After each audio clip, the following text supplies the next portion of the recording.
Now I understand why you hit me right here when I watched it, because it was part of you, like you said earlier, part of your DNA. So it And makes and why I'm so excited about it, everything that continues to happen and happened before. And when I remember how it was, you realize this really is your life. This is not something you went to school and trained for. I trained for the music part of it, but for the humanity, it's who God trained me for. mm, that's powerful. That's If I powerful. get to play the role of Annie Johnson, you won't be able to hit me in the head with a red apple. Let me tell you, that is powerful in itself. And thank you so much for sharing.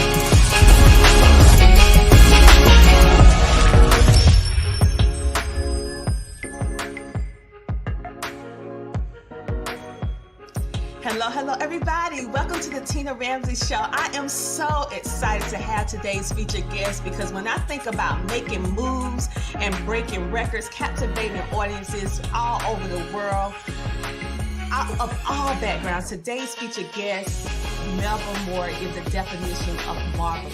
She's the first African-American woman or actress to take over a leading role in the hit Broadway play Hair. She is also the first African-American actress to win the Tony in the category of Best Supporting Actress for her role in Pearly.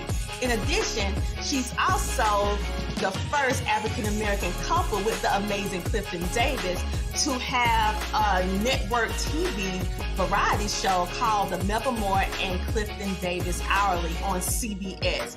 And who can forget her impressive 5-octave vocal range, creating multiple #1 hits such as A Little Bit More, You Stepped Into My Life, and Read My Lips, having 55 single releases in her impressive music portfolio, and adding to that legacy the beautiful new hit album, Imagine, which is truly a family affair and a true labor of love. Today, Melba Moore, she's not slowing down. She is actually on a project with the iconic movie, Adaptation of Imitation of Life, with the portrayal of Annie Johnson at the Cicely Tyson Theater. And this summer, she will receive a much-deserved honor and the acclaim that she deserved with receiving her star on the Hollywood Walk of Fame. And to think, Melba Moore started off as a school teacher after graduating college. So right now, without further ado, let me just bring her on, the marvelous Melba Moore. Welcome to the show. Well, thank you. What an intro. Thank you for having me. Wow, I did all that. Yes, you did. And that's just some of it. Ooh. Yes, I'm just so excited to have you here today, because when I think about ones who breaking barriers, ones who made history, you definitely fit that definition of marvelous. You fit it to a T. And so, although, growing up in a musically inclined family, you started off as a school teacher. So what made you transition from school teacher to go into singing and the entertainment industry? I think quickly, it was in my DNA. My natural father was Teddy Hill. He was a very famous band leader back in the big band days. But he didn't marry my mother. My mother was a single parent until she married my stepfather, who she had a performance group with. And he was a piano player and a singer. And he had a son and a daughter. So then I had a full family. I had siblings, but he made us all learn how to play the piano. And music became from not being in my life at all to being the centerpiece of our whole family life. Everybody played the piano. All my stepfather's sisters and brothers played the piano or some instrument. So all of a sudden, it was the centerpiece of our lives. And then they determined that, I'll put it like my stepfather said. He said, I want you to get a real job, not like you and like me and your mother, because we never know what our work is going to be from day to day. We want you to have some security. So that's why my sister and my brother and I, we were all school teachers. One of my brothers was an attorney, but we were all in some kind of intellectual arena rather than performance. That's why we went there. But then at a certain point, I said, well, Daddy, that's your dream. It's not mine. So would you mind, helping me to get into the industry. And if it doesn't work, I'll come back and teach. Well, he took me around to some of his agents and booking agents and publishers and different people that he knew. But one of the first people I met, just sitting in the office there, was Valerie Simpson. She had some other business there. And so we just started talking and we exchanged information. And she said, well, can you read music? I said, I teach music. What do you mean read music? No.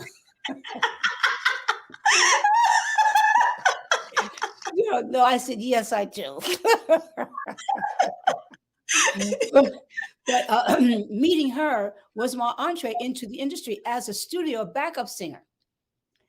One of the recording sessions that we were booked to do turned out to be for a gentleman, a composer by the name of Galt McDermott. And he was also a keyboard artist. And he was performing his own album of the music from the Broadway musical Hair. He had written all the music for Hair. And he was being assisted by Jim Rader and Jerry Ragney, who were the two stars of the show. But they had also written the book and the lyrics. So they were together doing all the music from this Broadway musical. I had never even been to a play at that point. And nothing in my history or in my life that indicated that I would have anything to do with theater. But the album that he was working on took about 2 weeks to do, because he did all of the music from it. And but at the end of the session, they informed us that they were still casting.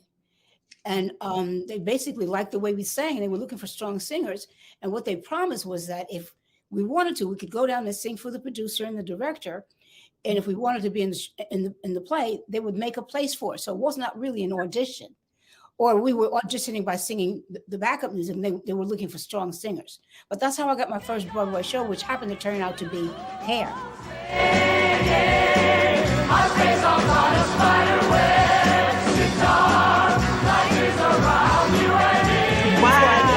Before I left the show, I wound up doing the female lead and replacing Diane Keaton, being the first Black actress to replace a white actress.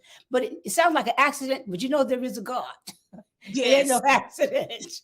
That wasn't an accident. And the thing right now is celebrating its 55th year anniversary on the hit Broadway play Hair. And just to think about how everything fell in place for you, it was already planned out. You just had to go through the motions. You just had to do what you needed to do. And it's just amazing. Well, it sounds like it was easy, but it was not easy to leave teaching school. No experience in entertainment or in the theater, going against the advice of my parents. There was no one in my environment that said, oh yeah, you'll be good at this. Everybody said, you know, your mother's a great singer. You'll never sound like her. No one encouraged me. So I was really scared to death. Wow. The fact that you kept, that just shows the tenacity and the zeal, because you went on your purpose. You knew that even though it wasn't what everybody saw, that you said, okay, this is what I'm going to do. This is what I'm supposed to be doing. And you went through it. And I would like to encourage everyone that's watching to walk your path. Many times, parents out of love. But let me stop you, Tina. I did not know what I was doing. And when people are coming out and they're young and there's nobody around to either teach them or encourage them, they're going to be scared. And so I don't want them to think I knew what I was doing. I was so scared, but I went anyway. So I would say, you know, try to get some friends, try to get somebody to be with you. Don't try to do it by yourself, but please try, even though you're scared. I love that point, because sometimes you have to do something when you're scared, because look at what happened. Now you're celebrating, like I said, the 55th anniversary. That led to other opportunities, such as you're the first African-American woman to win a Tony in the Best Female Supporting Actress category in the hit Broadway Pearly. So even though you say you were scared, you kept on moving, and then it led to other things.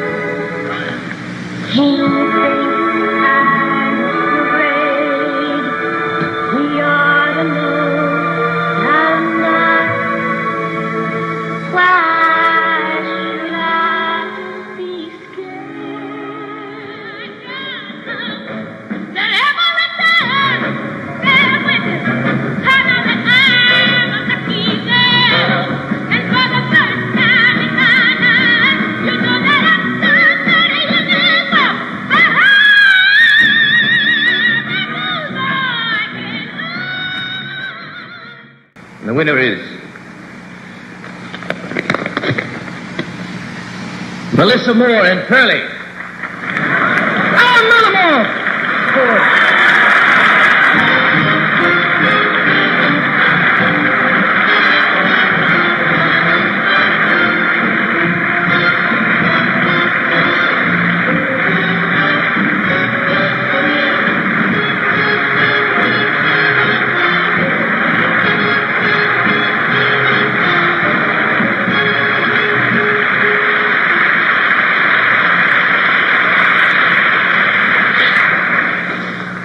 I don't know what to say.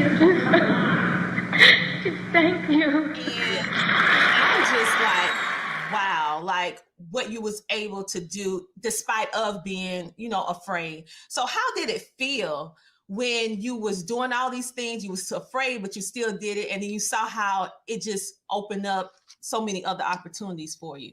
Well, it was a combination of excitement because imagine, I'll start with hair. Being in a Broadway show. Mm-hmm. That's a mouthful right there. You see, it's a real theater. People are coming, they're sitting in the audience, you're looking at this, you're taking this in. And of course, the Broadway show Hair broke all the rules. It wasn't really like a straight play with dialogue. It was a bunch of vignettes that were put together. So it was hard to even figure out really what was going on. It was the first Broadway show that used rock music in the theater. So I was always disoriented. I was always feeling like I was kind of like on another planet or something. Well, kind of in a bubble. But what I noticed, like in the Broadway show Hair, it was a loving bunch of people with open hearts and minds. I never experienced that either, not amongst the races. Mm-hmm. I mean, if you were with your culture or with your group, yes. Yeah. But I remember as a school teacher, I was not allowed to wear my hair natural. Oh, wow.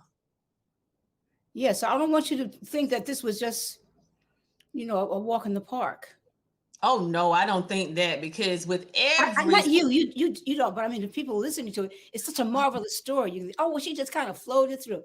No. Well, first of all, I think I could encourage people to say whatever kind of education you can get. It doesn't have to be a formal one. Learn as much as you can, because what happened, these things happened because I was well studied. I taught before I got a chance to get on the stage. I'm kind of a late bloomer now because everybody's kind of in my age category. They're still even now much further than I, because I started so late. But by the time I did start, I was really well prepared. So whatever way you can get some preparation for what it is you're dreaming of, I would encourage you to try to do that, because you get so many surprises. Nobody can tell what life's going to be. But if you learn as much about the basics, about business, about how to count your money yourself, about ABCs, formal education as much as you can. If you can't, then get some mother wit, learn, go to church, learn how to read the Bible, learn as much as you can, because when the opportunities come, you don't have any idea what they're going to be, but in a way, you're going to be kind of prepared. I love that gem that you just dropped, being prepared and different things that you can do in the now to prepare yourself for it, which is something tangible that all of us can do. You gave us formal education that we can pull through, but if we don't have that, we have the Bible, and be around whatever it is that you desire to be. Go around that type of people to kind of be a sponge to kind of learn what you need to do in order to be prepared, to be able to maneuver. Because like you said, it wasn't easy for you. It wasn't easy for you to do what you're doing, but it can be done. And so You said it beautifully. You said it so beautifully. Yes. Wow, like that is powerful in itself. And I love pulling little points and gems like that for the viewing audience, because what we see now is the marvelous Melba Moore. And thank God for that. I'm not, negating that, but I have an opportunity. You give me the camera and the microphone to make that happen for some other people too. Exactly. And I think that's why God gives it to you. Exactly. And that's why you're a true trailblazer, because a true trailblazer, a person who making a positive impact, is not just thinking about themselves. They're thinking about the people that's coming behind them and Yes. how you can make their journey less. They don't have to go through the pitfalls that possibly you had to go through, and the struggles and the challenges, because now you're saying, hey, I wish I would have known XYZ before I did this and that. And so now they can say, wait, I can watch her journey and listen to the words that she's saying, and I need to get prepared. Number one. Right. And also, because you won't have my pitfalls, but you will have pitfalls. Know that. Accept that. And kind of brace yourself or get in shape. You know, that's use true. your skateboard, go skate and do something. Just get in shape. You know what I'm saying? Because I had a fall the other day. It was incredible. The light was out. It was black. I couldn't see, but I'm in shape. So I didn't injure anything as badly as I could, because you will fall. Yeah, that's part of success. Many people want the success, but they don't realize before you get to the success, it's a whole lot of failing forward that comes that no one sees in order to get to that moment. Okay. Yes, and so yes. I appreciate you sharing that with them so they can understand that it's levels to this. It's levels. Yes. Multiple levels to this. And so when I think about all the different things and all the different plateaus that you hit, you're celebrating the 50th anniversary of, you're just a woman of so many different firsts, and you're so humble, because you was actually, you and Clifton Davis was actually the first couple to start your own show, your variety show. First Black couple. Remember racism. Don't forget that. Yes, the first Black. Let me make sure I go back. The first Black couple to be able to have your variety show called the Melba Moore and Clifton Davis Hourly. I actually watch it, and it's amazing. Okay, and so much talent that went through your show, and all that you was doing, all the different parts that you and Clifton did. It was just amazing, and it was on CBS during a time where you didn't see too many of us having those positions. So how did that feel? Oh, are my eyes getting big again? Yeah. It's always exciting to remember that, because it was just so awesome how it happened. First of all, Clifton and I were in love. We were a couple. So imagine that. Ladies and gentlemen, Melba Moore and Clifton Davis.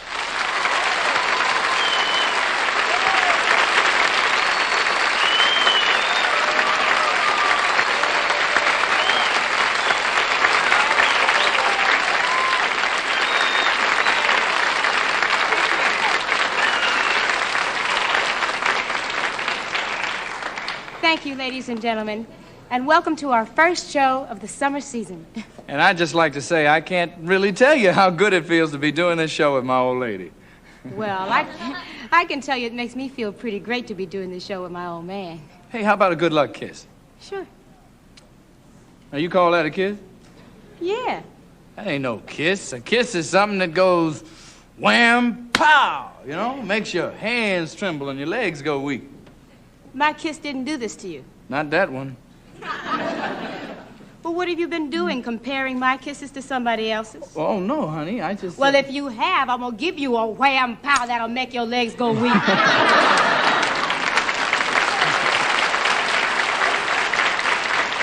Oh, come on now, honey. Now, let me give you a Clifton Davis special. Oh, well, now, honey, not in front of millions of people. I am not ashamed of the way I feel about you. I have nothing to hide, so lay it on me. Oh, no, my mama told me about boys like you.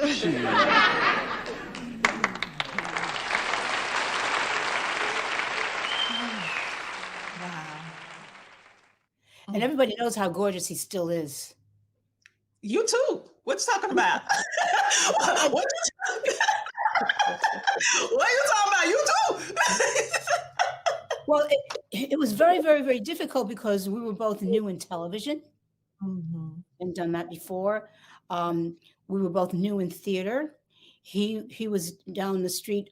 He started out in the chorus of Hello, Dolly, which was then starring, instead of Barbara Streisand, it was starring Pearl Bailey. I want you to get a glimpse of the times we were in. New things exploding like that. And if anybody is young and they don't know even firsthand. So the talent of Pearl Bailey, you got to go Google her and see some of her work. First of all, back in those days, everybody was a dancer too. Yeah. I mean, I can hardly walk. I go to the gym so I can walk. But he was down the street in the chorus. But he went from there to the starring role in Two Gentlemen of Verona, one of the starring roles, a Broadway musical. So we were both starring on Broadway at the time. Eventually, I'm sure that was probably first. A black actress and a black actor both starring on Broadway. There's just so many things that I can look back now that the dust has settled a little bit and realize and try to put into some detail just how awesome it was. And I would agree, because looking back on the history, because I'm sure when you was doing it, you weren't thinking about I'm the first or he's the first or we are the first. But now looking back, retrospect. But Tina, you know what we're thinking about? How do we do this? Because nobody's done it before. I mean, and it had to be comedy for the TV show. And I remember Clifton and I were both very sensitive to what was going to be the jokes. Yes. What was going to be the comedy? And one of the queens of comedy, Moms Mabley, was our landlord. So that's going to be funny right there. Yeah. I mean, y'all had so many amazing actors and actresses to come along. Yeah. I mean, you guys was a triple hit. You could sing, dance, and act. Like it was just so entertaining. Like right now, I was watching it last night. I was like, this show need to be syndicated to go back on TV to be playing all the time, because it was just so good. And then the fashions. Yes. Can we not forget the fashions? Like, excuse me. I got to give credit to her name is Blondie Brown. My hair. Let me just say this. With Blondie Brown doing my hair was ridiculous. I'm serious. And the beautiful natural, putting all the beauty in the natural hairstyles. I mean, just gorgeous in the outfits. It was just it was like you were doing theater every night, because it was an experience. When I look at each episode, I'm like, oh, look at what the outfit you're gonna wear next, what the hair, what dancing you gonna do. Like it's a movement. So it was just great. And so when I think about all those firsts that you was able to accomplish, it's just one after another. It's just so remarkable and incredible to see. But then when we talk about your vocals now, it's very few people on this earth that can, a good of people can sing, but honey, you can sing. All right. like you can sing. Tina, can I tell you what you just said? You said I could SANK, sang. That's worse than sang. No. Up in the neighborhood, that is a stamp of honor, because that 5 octave. Oh no, I know it is. Thank you. Listen, that 5 octave range that you have, I just had to pause. Like you have an amazing 5 octave range that everybody. I mean, you're blessed to have one, but you have 5. Okay, and the fact that you was able to win or be nominated for a Grammy. And let me just say some of your song titles, because everybody, and just in case y'all watching this interview and you saying, I know I recognize her, I'm sure you do, because let me say these songs. This Is It, You Stepped Into My Life, ooh, a little bit more. And your Grammy nominated song, Read My Lips, in the category of Best Rock Performance. We got nominated in that, which was very unique, because only 2 other Black women was actually nominated in the rock performance category, the best female rock performance, which was Tina Turner and the late Donna Summer. So when you think about that, like, listen, like, it's only 3. It's Melba Moore, Tina Turner, Donna Summers. I mean, listen. Wow. How does that feel?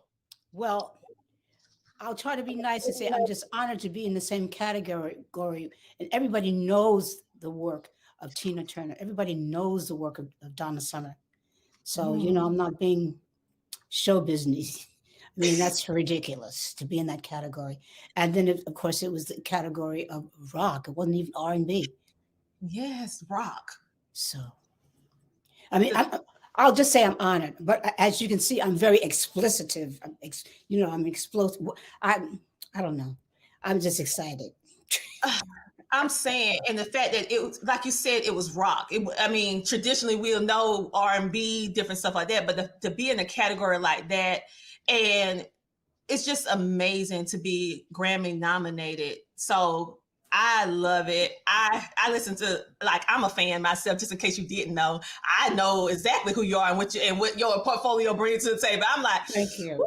woo, it's just amazing. So you didn't stop there, Melba. What you decided that you're going to take it to yet another level, and you created, or I should say, it's a family affair, a labor of love, going into create another hit album called Imagine. So, what made you decide to say, okay, I'm going to work with my family, and we're going to do this album, Imagine? What was the thought behind this hit album, Imagine? Well, I have several independent projects out that are successful, and D Nice has been really very helpful in bringing attention to youth steps in my life and some of the dance loves coming at you and some of the dance songs that are classic. But we were all shut down for 2.5 years during COVID, so nobody wasn't doing nothing really. And during that time, my daughter brought me some songs and said that her Uncle Bo had thought that these would be good for me. Well, her Uncle Bo is my ex-husband's brother. So needless to say, our construction wasn't quite the same since we're divorced.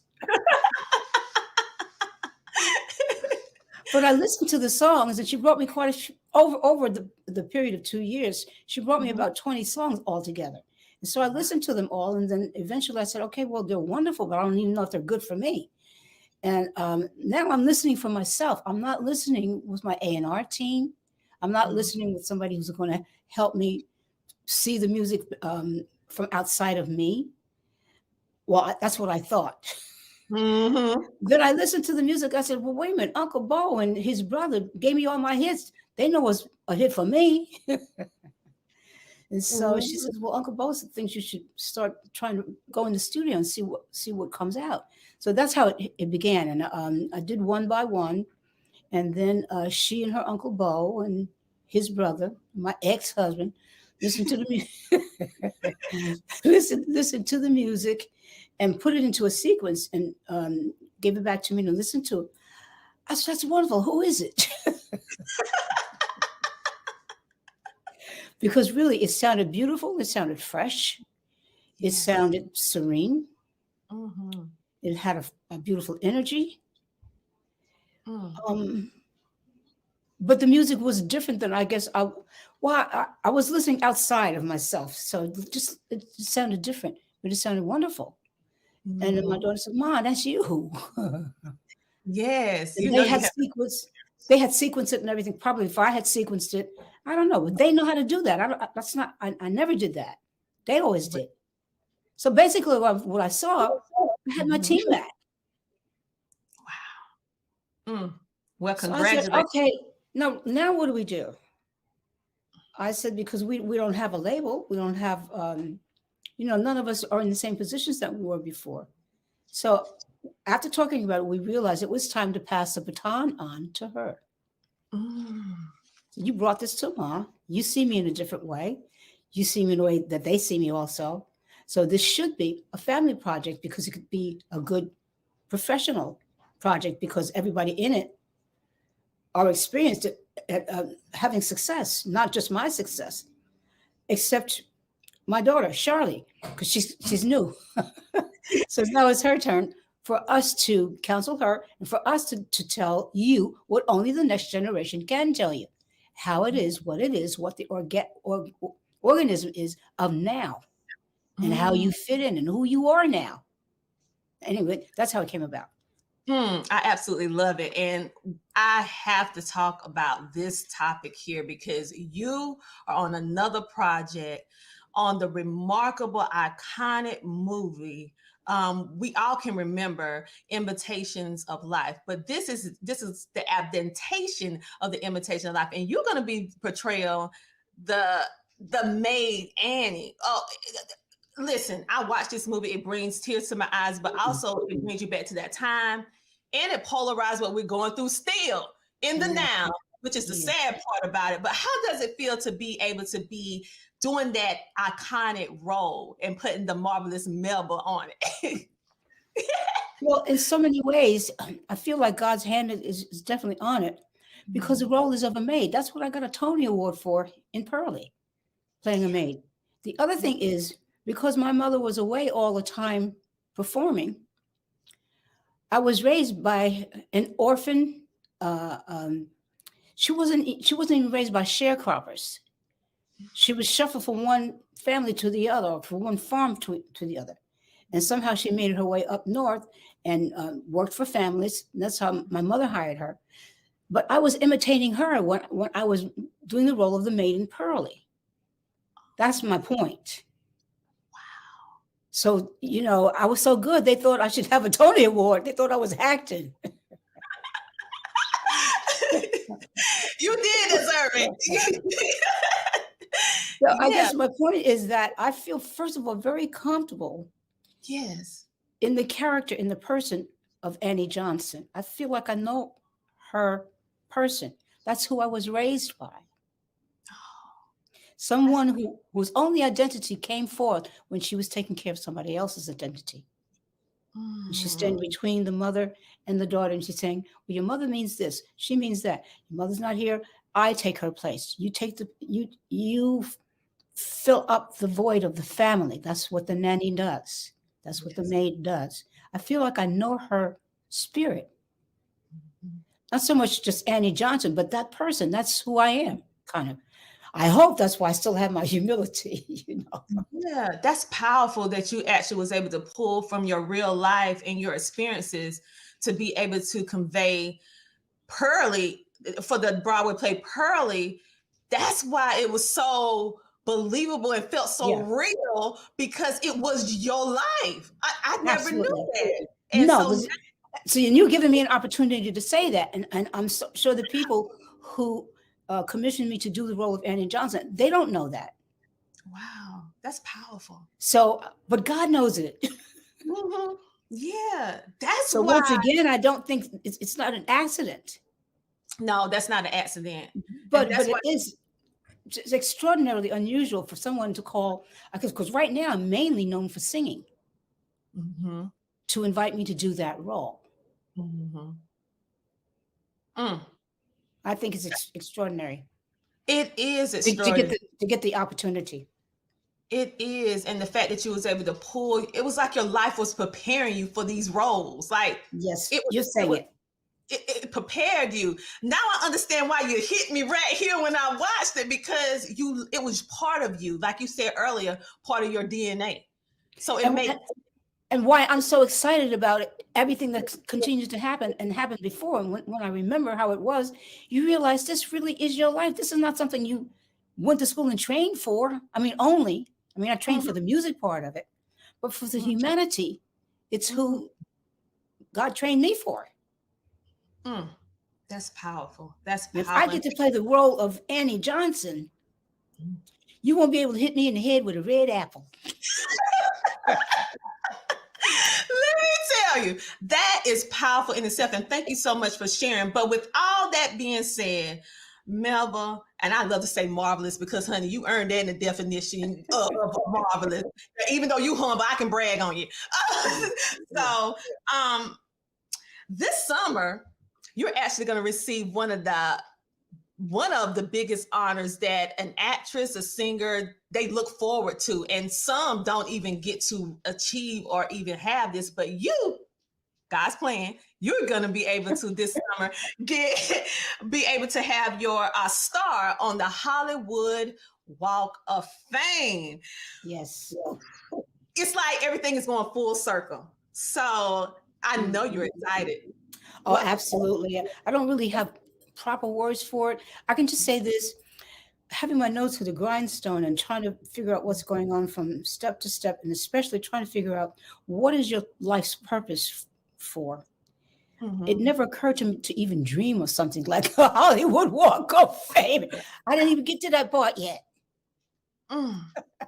Yeah. So I'm going to make sure I write speeches and stuff because I don't have words for how I feel about what I know the importance of this is and the accomplishments people have made that are not going to get this opportunity. And that, of course, it didn't happen just for me. It costs a lot of money. So people are paid into it. There's a lot of rules and regulations that you have to go through. Many people have come together and helped me to have this. And I'm going to include as many as I can think, or many of the parts, if not all the people. I might not be able to name all the people that participate in me being able to do this, but as many of the parts as I can, so I can actually physically, respectfully acknowledge what it took to have this, because it is extraordinary. It is. And congratulations on all of your past, present, and future successes, because I know that you're not slowing down. You're going to keep on going, and I'm going to keep on watching. And I thank you for being such an inspiration to not only little Black girls from all over, but women and girls in general, because when I see you, I knew that I could become, if that makes sense. Okay. And so this is the media industry, and its representation is important. So the marvelous Melba, I'm going to say that, honey. Say your name, okay? Melba. I'll receive it. Thank you, Tina. I want to thank you personally for what you're doing, what you're continuing to do, and you just don't know how many people you're inspiring, including myself and so many people that's going to be watching. So thank you, and congratulations on your star. Congratulations on all your number ones. And I love the Imagine album, and tell your wonderful daughter, Charlie, amazing job on the album. And and just keep doing what you're doing. You're amazing. I can't believe the adaptation of the Imitation of Life. Oh, I can't wait. I can't wait. And so to wrap this up, what do you want people to remember the most about you? Because you're an actress, you're a singer, you are a figure of history, but what do you want all of us to remember about you? I care about people. Mm-hmm. And I think God rewards you for that. And I know we're talking about God, but I'm a born again Christian, so that's all I know. Okay. I'm a Christian, so I don't care. Go ahead. So out of all the things that you get a chance to show off in the front of the camera and to look pretty and to be healthy and to keep yourself in shape, I want them to know I care. I want to set a good example, and I want you to do the same thing with you. And I hope I inspire people to be the best that they are. Well, that is so true. One person have went down to say, you can say a lot of things, you can do a lot of things for people, but the one thing that a person will always remember is how you made them feel. And let me say this. The marvelous Melba Moore makes us feel good. You make us feel good. So thank you for all your contributions to our history, and for you continuously just pouring into us, not just as an entertainer, but as a person, as a human being that just want to see all of us win too. So thank you for giving us the roadmap. I appreciate it. So thank you for being on the Tina Ramsay Show. And thank you. I hope you know I enjoyed this very much.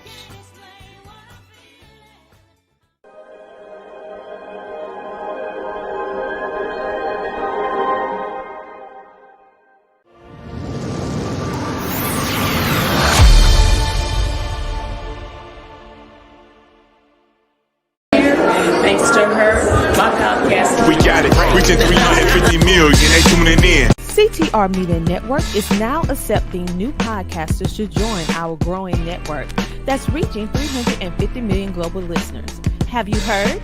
CTR Media Network offers podcast production, podcast training, distribution, and product placement. Book us for your next event or schedule an interview with CTR Media Network podcasters today. To learn more, go to ctrmedianetwork.com.